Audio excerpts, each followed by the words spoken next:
Well, Max on Life is a book of answers to questions, and just about everything that I've ever done is in response to a question that came.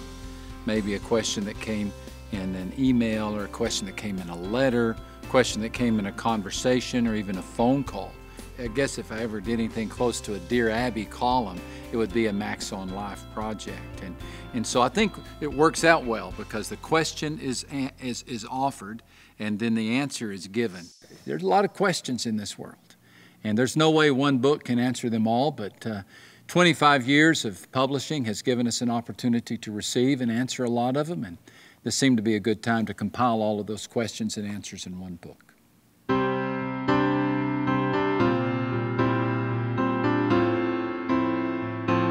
One of the most common questions, as you can imagine, is questions about being published or how to write. Just today, I think there were 2 letters about that.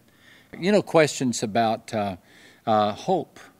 Is salvation secure? Can I out-sin God? Questions about hurt. What do I do when somebody lashes out at me?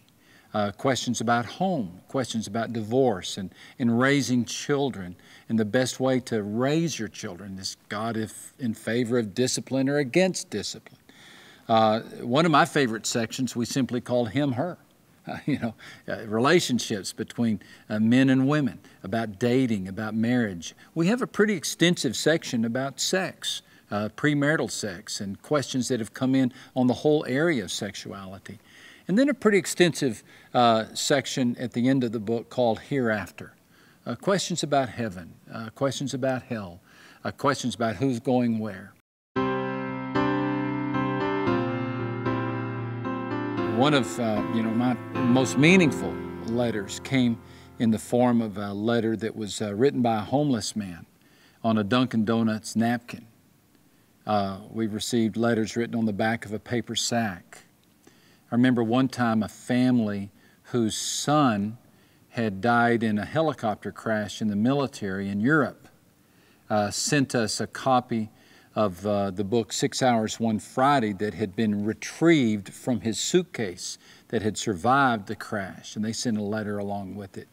We received a letter from kids once with coins taped on the page asking if they could buy a book for 26 cents. It's just, it's neat. It's the receiving line of many questions that people have. People just have questions in life, And I've sure never tried to position myself as one who has a lot of, or all of the answers. But I can sure give some thoughts, and that's what this book is about.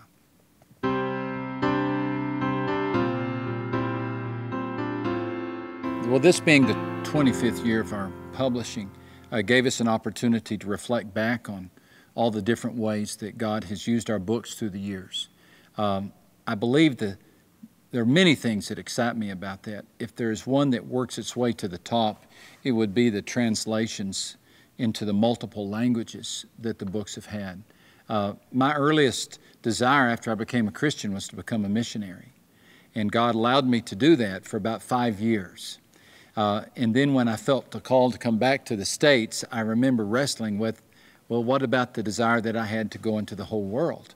Well, over the last 25 years, the words have gone far more than my feet could have ever gone all around the world. So these 25 years have been really special. It's been fun to publish with Thomas Nelson. It's been an extreme pleasure to make friends with some of the great people at Thomas Nelson. Some of my dearest friends I would consider to be people in the publishing world.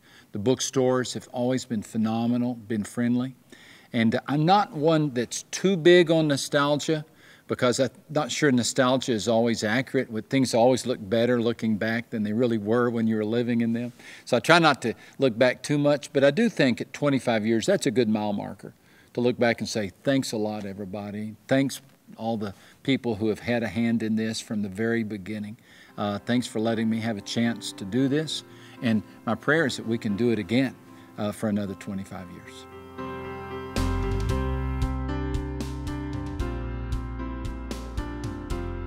My most hidden desire is to be the next George Strait. But I don't think that's going to happen. I don't think that's going to happen.